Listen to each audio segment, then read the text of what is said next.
Nuestro Padre Jesús Nazareno, sinasamba ka namin, pinipintuho ka namin, aral mo ang aming buhay at kaligtasan. Nuestro Padre Jesús Nazareno, iligtas mo kami sa kamatayan. Ang krus mong pinamatayan ay sagisag ng aming kaligtasan. Nuestro Padre Jesus Nazareno, dinarangal ka namin. Nuestro Padre Jesus Nazareno, inulwalhati ka namin.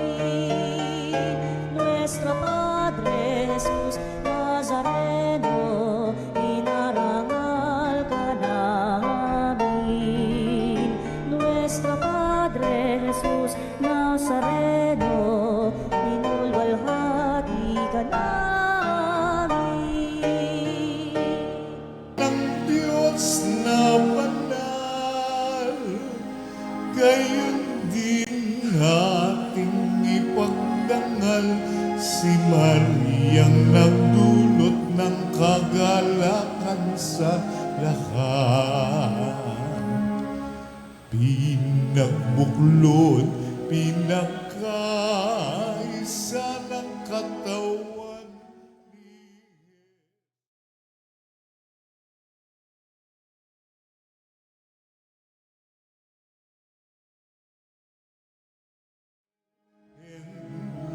upang kahiling ay tugunin.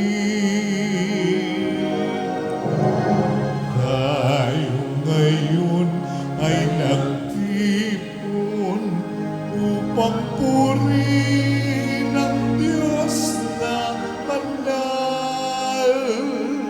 Gayon din nating ipagdangal si Maria.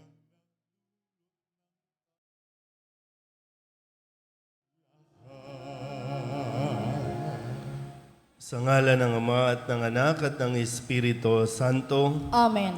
ang pagpapala ng ating Panginoong Hesus Kristo, ang pag-ibig ng Diyos Ama, at ang pakikipagkaisa ng Espiritu Santo naway sumainyong lahat. At sumaiyo rin. Mga kapatid, tinipon tayo bilang mga kaanib na angkan ng Diyos, kaya dumulog tayo sa maawaing Panginoong napapatawad ng lubos. Sinugong tagapagpagaling sa mga nagsisisi, Panginoon, kaawaan mo kami. Panginoon, kaawaan mo kami. Dumating na tagapaganyayang mga makasalanay magsisi, Kristo, kaawaan mo kami. Kristo, kaawaan mo kami. Nakaluklok ka sa kanan ng Diyos Ama para ipamagitan kami. Panginoon, kaawaan mo kami. Panginoon, kaawaan mo kami. Kaawaan tayo na makapangyarihang Diyos, patawarin tayo sa ating mga kasalanan at patnubayan tayo sa buhay na walang hanggan. Amen. Manalangin tayo. Ama naming makapangyarihan, ipagkaloob mong kami magkamit kailanman ng kalusugan at kagalingan sa aming katawan at kalooban, pakundangan sa pagdalangin ng laging Birheng si Santa Mariang Mahal. Kami naway mahango sa hapis sa kasalukuyan at makinabang sa kalawalhatiang walang katapusan. Sa pamamagitan ni Jesucristo, kasama ng Espiritu Santo, magpasawalang hanggan. Amen. Umupo ang lahat.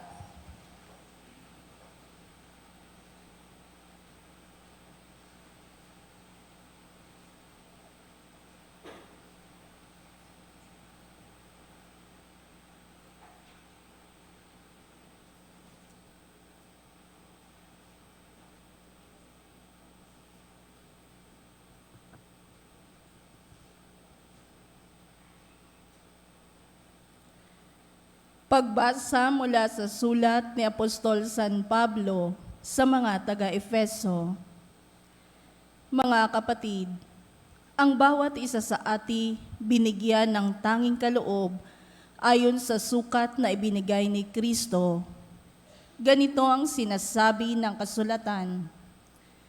Nang umakyat siya sa kalangitan, nagdala siya ng maraming bihag at nagbigay ng mga kaloob sa tao. Ano ang ibig sabihin ng umakyat siya? Ang ibig sabihin niya ay bumaba muna siya rito sa lupa. Ang bumaba ay siya rin namang umakyat sa kaitaasan, sa kabila ng mga langit upang malaganapan ng kanyang kapangyarihan ang kalahat-lahatan. At ang iba'y ginawang apostol, ang iba'y propeta, ang iba'y ebanghelista, ang iba'y pastor at guro. Ginawa niya ito upang ihanda sa paglilingkod ang lahat ng hinirang sa ikauunlad ng kanyang simbahan. Sa gayon, tayong lahat ay magkakaisa sa pananampalataya at pagkakilala sa anak ng Diyos at magiging ganap ang ating pagkatao ayon sa pagiging ganap ni Kristo. Hindi tayo matutulad sa mga batang nadadala ng bawat aral, parang sasakyang dagat na sinisiklot-siklot na mga alon at tinatangay ng hangin. Hindi na tayo malilinlang ng mga taong ang hangad ay ibulid tayo sa kamalian. Manapay sa pamamagitan ng pagsasalita ng katotohanan sa diwa ng pag-ibig, magiging ganap tayo kay Kristo na siyang ulo. Sa pamamagitan niya'y nabubuo ang katawan mula sa mga bahaging pinag-uugnay-ugnay ng kasukasuan. At kung maayos na gumaganap ng tungkulin ang bawat bahagi, ang buong katawan ay lalaki at lalakas sa pamamagitan ng pag-ibig. Ang salita ng Diyos. Salamat sa Diyos. Salmong tugunan ang atin pong itutugon. Masaya tayong papasok sa tahanan ng poong Diyos. Masaya tayong papasok sa tahanan ng poong Diyos. Ako ay nagalak sa sabing ganito, sa bahay ng poon ay pumasok tayo, sama-sama kami matapos sapitin ang pintuang lungsod nitong Jerusalem. Tugon, Masaya tayong papasok sa tahanan ng poong Diyos. Yaong Jerusalem, kay ganda ng anyo, maganda ang ayos ng muling matayo. Dito umaahon ang lahat ng angkan, lipi ni Israel upang magsambahan. Tugon, Masaya tayong papasok sa tahanan ng poong Diyos. masaya ang hangad, ang puon ay pasalamatan, pagkat ito'y utos na dapat gampanan. Doon din naroon ang mga hukuman at trono ng haring hahatol sa tanan. Tugon, Masaya tayong papasok sa tahanan ng poong Diyos. tumayo ang lahat.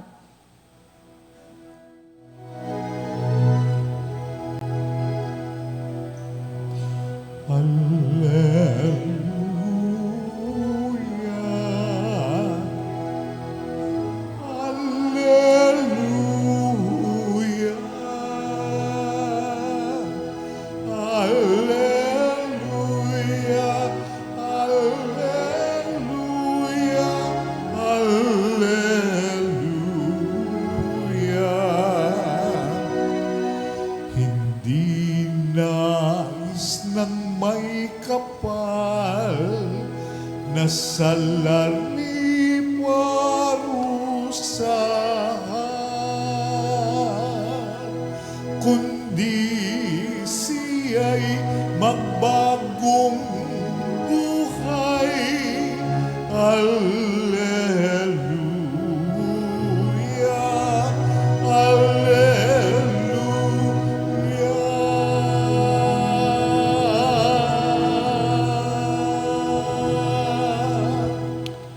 Sumainyo ang Panginoon. at sumayo rin. Ang mabuting balita ng Panginoon ayon kay San Lucas. Papuri sa iyo, Panginoon. Dumating noon ang ilang mga tao at ibinalita kay Jesus na ipinapatay ni Pilato ang ilang Galileo, samantalang ang mga ito'y naghahandog sa Diyos. Sinabi niya sa kanila, "Akala ba ninyo'y higit na makasalanan ang mga Galileyong ito kaysa ibang mga taga-Galilea dahil sa gayon ang sinapit nila? Hindi. Ngunit sinasabi ko sa inyo, kapag hindi ninyo pinagsisihan at tinalikdan ang inyong mga kasalanan, mapapahamak din kayong lahat. At ang 18 namatay nang mabagsakan ng tore sa Siloe, sa akala ba ninyo'y higit silang makasalanan kaysa ibang naninirahan sa Jerusalem? Hindi. Ngunit sinasabi ko sa inyo, kapag hindi ninyo pinagsisihan at tinalikdan ang inyong mga kasalanan, mapapahamak din kayong lahat." Sinabi sa kanila ni Jesus ang talinghagang ito, "May isang tao na may puno ng igos sa kanyang ubasan. Minsan, tininan niya kung may bunga ito, ngunit wala siyang makita. Kaya't sinabi niya sa tagapag-alaga ng ubasan, 3 taon na akong pumaparito at naghahanap ng bunga sa punong ito, ngunit wala akong makita. Putulin mo na, nakasisikip lang iyan." Ngunit sumagot ang tagapag-alaga, "Huwag po muna nating putulin sa taong ito. Huhukayan ko ang palibot at lalagyan ng pataba. Kung mamunga po ito sa darating na taon, mabuti. Ngunit kung hindi, putulin na natin." Ang mabuting balita ng Panginoon. Pinupuri ka namin, Panginoong Jesucristo. Isang magandang umaga po sa inyong lahat. Ngayon po ay Sabado, araw ng Mahal na Birhen. At atin po munang balikan ang mga mensahe na iniwan sa atin at nawa ay hindi natin makalimutan at lagi nating isa puso, isa isip at patuloy na pagnilayan. So, nung Lunes, atin pong narinig yung paalala ni Jesus.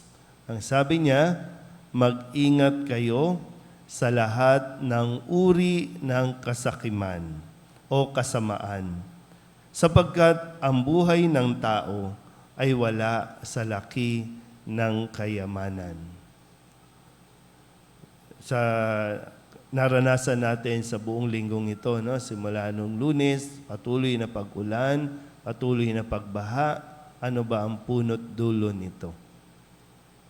Kasamaan, kasakiman dahil sa pera. Kaya ngayon, mas malaki ang kailangan natin para gugulin sa restoration ng mga tulay, ng mga daan, at ngayon mamomblema, wala na naman tayong pondo, pero meron naman talagang pondo. Pero dahil nga sa kasamaan, ito yung atin pong haharapin. Kaya sabi din ni Jesus noong Martes, maging handa kayo at sindihan ang inyong mga ilawan. Lagi tayong pinaghahanda. Nung Miyerkules, ang sabi naman ni Jesus, ang binigyan ng maraming bagay ay hahanapan ng maraming bagay. At ang pinagkatiwalaan ng lalong maraming bagay ay pananagutin sa lalong maraming bagay. Kaya yung mga dasal natin, handa ba talaga tayo sa nakaakibat na responsibilidad? Kung gusto mong yumaman, handa ka ba sa mga responsibilidad ng pagiging mayaman? Nung Huwebes, ang sabi ni Kristo, naparito ako upang magdala ng apoy sa lupa at sana'y mapagningas na ito. Sana, mas yung inaasahan sa atin na mas magiging matatag tayo sa ating pananampalataya, lalong-lalo na sa panahon na tayo po ay sinusubok o nakakaranas tayo ng mga trahedya. Kahapon, ang sabi ni Jesus, marunong kayong bumasa ng palatandaan sa lupa, sa langit, ngunit bakit hindi ninyo mabasa ang mga tanda ng kasalukuyang panahon? Kailangan tayong mas maging mulat. Yung sinasabi nga, kailangan natin mas maging malawak ang ating pangunawa, ang ating pagtingin sa buhay. Kaya ngayon, sa ating kwento, may mga namatay, may mga pinatay, habang sila po ay nagdarasal, naghahandog sa Diyos. Kaya sabi ni Kristo, ngunit sinasabi ko sa inyo, kapag hindi ninyo pinagsisihan at tinalikdan ang iyong mga kasalanan, mapapahamak din kayong lahat. Kaya nawa sa atin pong mga pagdalo sa misa, sa mga debosyon, sa mga pagdarasal, ang kailangan pa rin makita at yung kung saan tayo dinadala ng ating mga ginagawa. Tayo ba ay mas nagkakaroon ng lakas ng loob para lumapit sa Diyos, humingi ng tawad, magsisi sa ating mga kasalanan, at iayos ang ating buhay? Kahit maghapon tayo sa loob ng simbahan, kahit oras-oras, lahat ng misa, daluhan natin, kung hindi tayo madadala nito sa pagsisisi at pagtalikod sa mga kasalanan natin, baliwala ito. Hindi tayo makakapasok sa langit sa mga ginagawa natin. Ang tanging makakapagpapasok sa atin sa langit ay ang gagawin ng Diyos para sa atin. Ang magpatawad o ang patawarin ang ating mga kasalanan. Di natin kinakailangan pahirapan ang sarili natin, saktan ang mga katawan natin bilang tanda ng ating paghingi ng tawad. Mayroon tayong paraan na sinasabi at itinuturo, magkumpisal ka. Huwag mong babaliwalain yung paanyaya ng Diyos, yung paanyaya na ibinigay sa simbahan na ang paraan ay ang pagkukumpisal. Amen?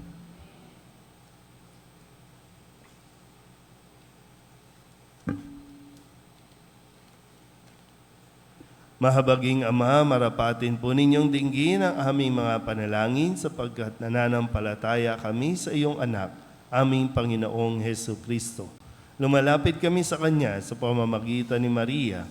Bilang isang sambayanan, taimtim tayong manalangin at sabihin, sa pamamagitan ng Mahal na Birhen ng Solidad, Ama, pakinggan mo kami. Sa pamamagitan ng Mahal na Birhen ng Soledad, Ama, pakinggan mo kami. Sa pamamagitan ng aming binyag, kami ay tinawag mo sa mananampalataya. Naway patuloy kaming tumugon sa tawag ng Mahal na Birhen ng Soledad para sa pagbabalik loob, pagsisisi at pagtatalaga ng aming mga sarili sa Diyos. Manalangin tayo. Ng Mahal na Birhen ng Soledad, Ama, pakinggan mo kami. Ama, idinudulog namin sa iyo ang mga pinuno ng aming pamahalaan. Ipagkaloob mo po sa kanila ang katapatan sa paglilingkod at naway kumilos sila para sa ikabubuti ng sambayanang Pilipino, lalo na ang mga nagugutom at naghihirap. Manalangin tayo. Sa pamamagitan ng Mahal na Birhen ng Solidad, Ama, pakinggan mo kami. Ama, inilalapit namin sa iyo ang aming parokya, ang Nuestra Señora de la Soledad, at ang mga samahan na bumubuo nito, gayon din ang Arkidiocese ng Maynila at ang Simbahang Katolika sa bawat sulok ng mundo. Gawin mo kaming masigasig na makibahagi sa mga gawain ng simbahan, maging bukas palad sa pag-aalay ng sarili sa gawa at panalangin, at mamunga nawa ang lahat ng ito ng kabanalan, ustisya at kapayapaan Manalangin tayo. Sa pamamagitan ng mahal na Birhen ng Solidad, Ama, pakinggan mo kami. Si Jesus ay nananatili sa ating piling sa Santisimo Sakramento. Kaya kami po ay nananalangin para sa bukasyon sa pagpapari upang patuloy naming matanggap ang pagpapala ng Eukaristiya na sentro ng Kristiyanong pamumuhay. Manalangin tayo. Sa pamamagitan ng mahal na Birhen ng Solidad, Ama, pakinggan mo kami. Ipinakita ni Jesus ang kanyang pagmamalasakit sa mga may sakit, kaya't natatangin naming hiling na lingapin mo at palakasin ang mga kapatid naming may karamdaman at nangihina. Manalangin tayo. Sa pamamagitan ng mahal na Birhen ng Solidad, Ama, pakinggan mo kami. Idinadalangin namin ang mga kapatid naming yumao na patawarin ang kanilang kasalanan at gantimpalaan sila ng tahanan sa langit. Manalangin tayo. Sa pamamagitan ng mahal na Birhen ng Solidad, Ama, pakinggan mo kami. Bilang ina, ipinakita ni Maria ang mga mabubuting katangian, lalo na ang katapatan, pagpapakumbaba, pagsunod at kalinisan, upang hindi maging hadlang sa misyon ng kanyang anak. Kaya itinataas namin sa iyo ang mga kababaihan at mga ina ng tahanan na pagkalooban mo sila ng puso tulad ng kay Maria at maging inspirasyon nawa sila ng aming pamayanan at ng bawat mag-anak. Manalangin tayo. Sa pamamagitan ng mahal na Birhen ng Solidad, Ama, pakinggan mo kami. Ama, buong kapakumbabaan naming tinataas sa iyo ang aming mga pangangailangan. Kalakip ang panalangin ng mahal na Birhen ng Solidad, hinihiling namin ito sa pamamagitan ni Jesucristong aming Panginoon. Amen. Umupo ang lahat.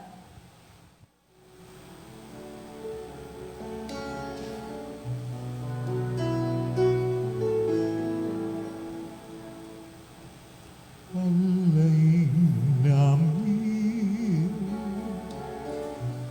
aming buhay, bawat galaw.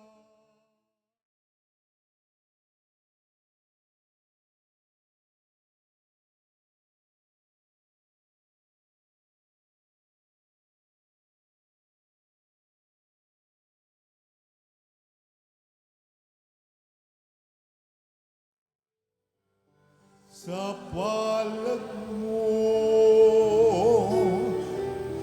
ilalagay.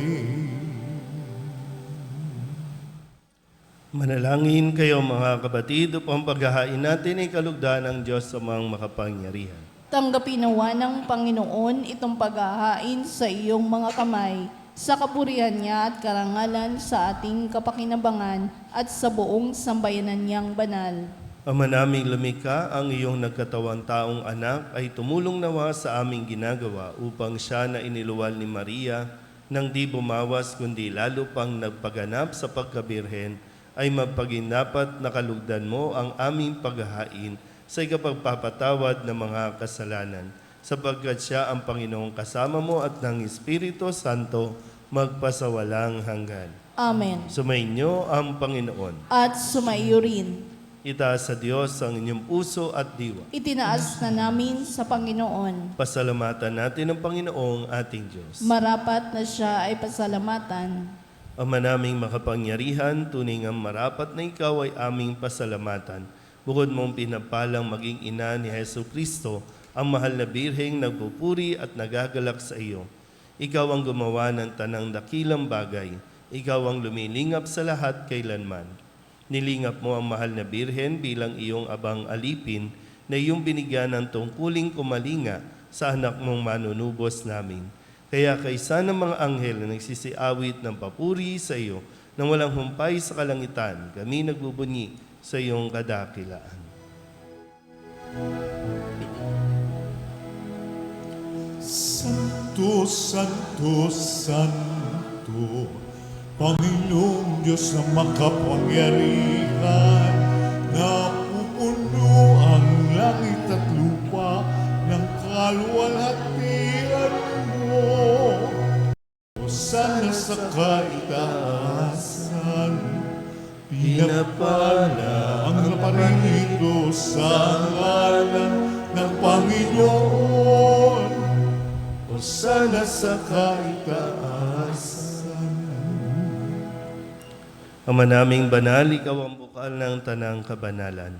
Kaya't sa pamamagitan ng iyong Espiritu, gawin mong banal ang kaloob na ito upang para sa aming maging katawan at dugo ng aming Panginoong Hesu Kristo.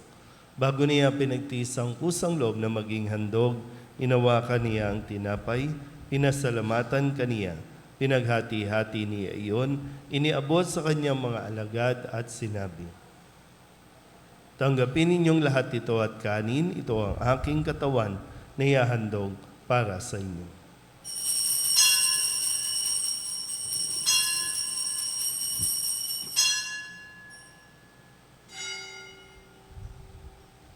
Kaya hindi naman nang matapos ang hapunan,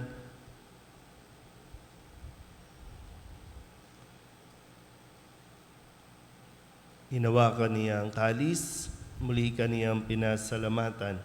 Iniabot niya ang kalis sa kanyang mga alagad at sinabi,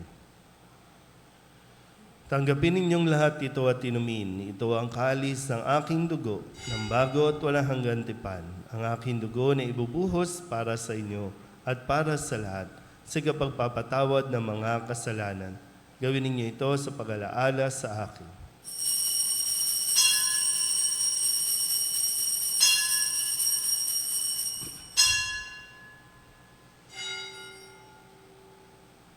Ipagbunyi natin ang misteryo ng pananampalataya. Si Kristo'y namatay, si Kristo'y nabuhay, si Kristo'y babalik sa wakas ng panahon. Ang mga ginagawa namin ngayon ang pag-alaala sa pagkamatay at muling pagkabuhay ng iyong anak, kaya tiniaalay namin sa iyo ang tinapay na nagbibigay buhay at ang kalis na nagkakaloob ng kaligtasan. Kami napapasalamat dahil kami iyong minarapat na tumayo sa harap mo para maglingkod sa iyo. Isinasamo namin kami magsasalo-salo sa katawan at dugo ni Kristo ay mabuklod sa pagkakaisa sa pamamagitan ng Espiritu Santo. Ama, lingapin mo ang iyong simbahang laganap sa buong daigdig. Buspusin mo kami sa pag-ibig kay San Francisco na aming Papa at ni Jose na aming Obispo at ng Tanang Kaparian. Alalahanin mo si Raquel na tinawag mo mula sa daigdig na ito. Nung siya'y binyagan, siya'y nakaisa ni Kristo sa pagkamatay. Ngayong siya'y pumanaw, naway makaisa siya ni Kristo sa pagkabuhay. Alalahanin mo rin ang mga kapatid naming nahimlay na may pag-asang sila'y muling mabubuhay, gayon din ang lahat ng mga pumanaw. Kawaan mo sila at patuloyin sa iyong kaliwanagan. Kawaan mo at pagintapating kaming lahat na makasalo sa iyong buhay na walang wakas.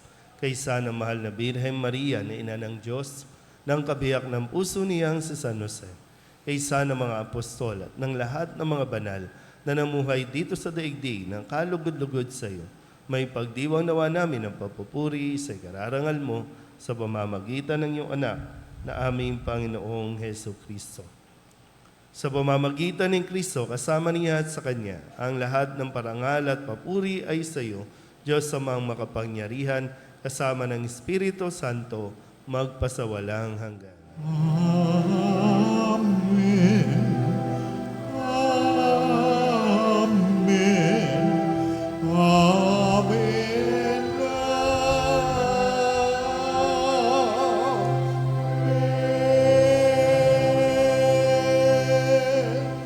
Sa tagabili ng mga nakagagaling na utos at turo ni Jesus sa Panginoon natin na Diyos, ipahayag natin ang lakas loob.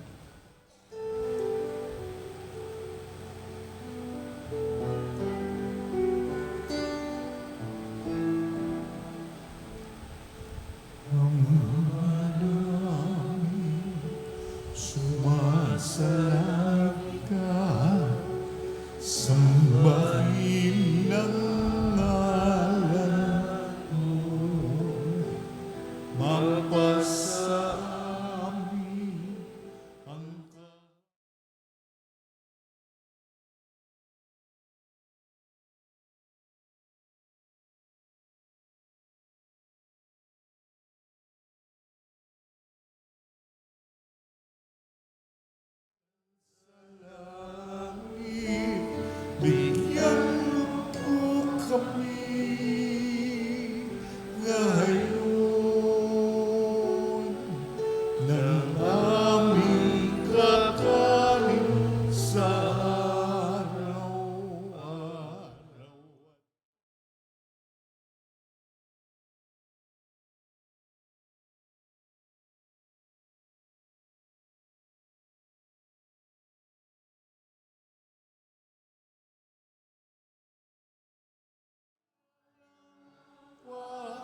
Pagpatawan namin sa nagkakasala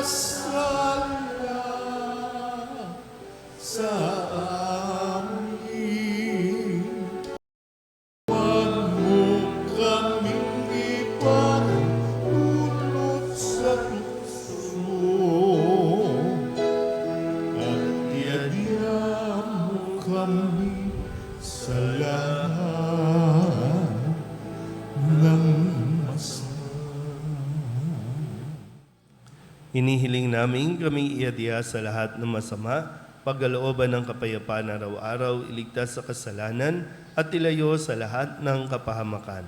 Samantalang aming pinananabikan ang dakilang araw ng pagpapahayag ng tagapagligtas naming sa Jesucristo. Sapagkat iyo ang kaharian at ang kapangyarihan at ang kapurihan magpakailanman. Amen. Panginoong Jesucristo, sinabi mo sa iyong mga apostol, kapayapaan ang iniiwan ko sa inyo, ang aking kapayapaan ang binibigay ko sa inyo. Tunghayan mo ang aming pananampalataya at huwag ang aming mga pagkakasala. Pagkalooban mo kami ng kapayapaan at pagkakaisa ayon sa iyong kalooban kasama ng Espiritu Santo magpasawalang hanggan. Amen. Ang kapayapaan ng Panginoon ay laging sumainyo. At sumaiyo rin. Magbigayan po tayo ng kapayapaan sa isa't isa.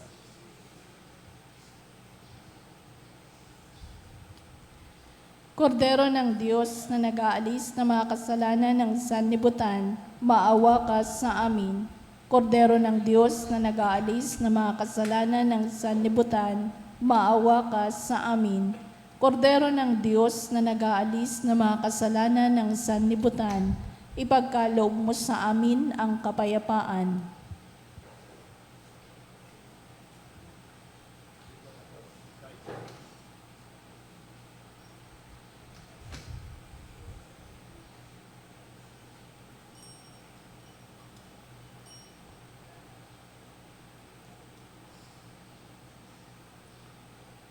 Ito ang kordero ng Diyos. Ito ang nag-aalis ng kasalanan ng sanlibutan. Mapalad ang mga inaanyayahan sa kanyang piging. Panginoon, hindi ako karapat-dapat na magpatuloy sa iyo, ngunit sa isang salita mo lamang ay gagaling na ako.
Ama naming mapagmahal, sa pagsasalo namin sa banal na pakikinabang, ang iyong kagandahang loob ay aming hinihiling upang ang pagpaparangal namin sa mahal na Birhen at pagtulad namin sa Kanya ay magpagindapat na aming paglingkuran ang pagganap sa kaloob mong kaligtasan sa pamamagitan ni Jesucristo kasama ng Espiritu Santo magpasawalang hanggan. Amen.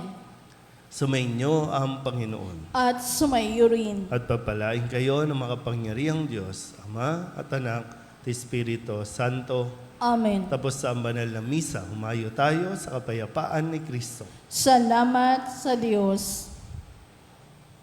Lumungod po ang lahat.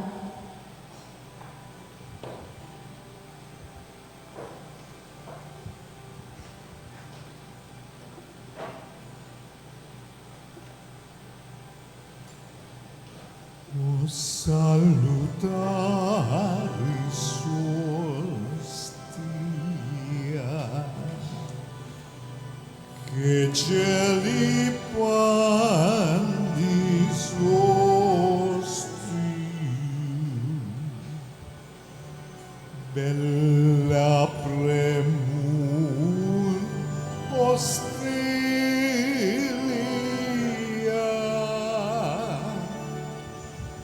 darobur per roxili,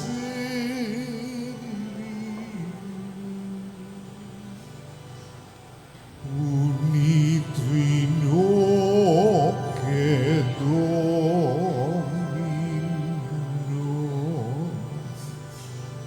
sit sempiterna gloria.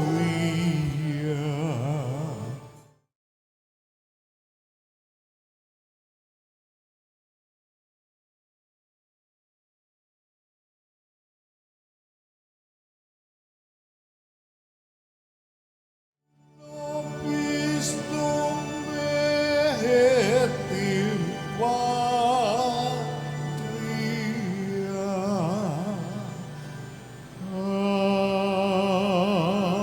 Amen. Pray for us, Holy Mary, Mother of God. That we be made worthy of the promises of Christ. Let us pray. Almighty and everlasting God, by the cooperation of the Holy Spirit, you prepared the body and soul of Mary, glorious Virgin and Mother, to become the worthy habitation of your Son. Grant that by her gracious intercession, in whose commemoration we rejoice, we may be delivered from the present evils and from everlasting death. To the same Christ, our Lord, Amen. may the divine assistance remain with us always. Amen. Good morning po. Good morning.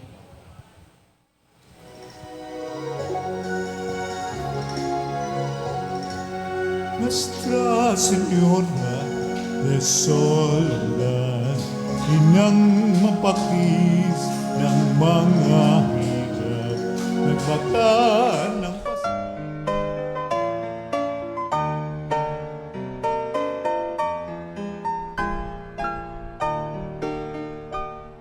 Nuestro Padre Jesús Nazareno, sinasamba ka namin, pinipintuho ka namin, aral mo ang aming buhay at kaligtasan. Nuestro Padre Jesús Nazareno, iligtas mo kami sa kamatayan, ang krus mong pinamatayan ay sagisag ng aming kaligtasan.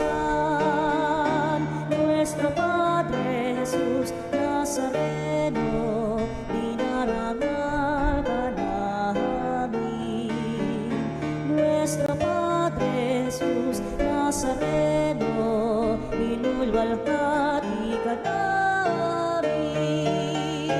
Nuestro Padre Jesus Nazareno, inarangal ka namin. Nuestro Padre Jesus Nazareno, inulwalhati ka namin.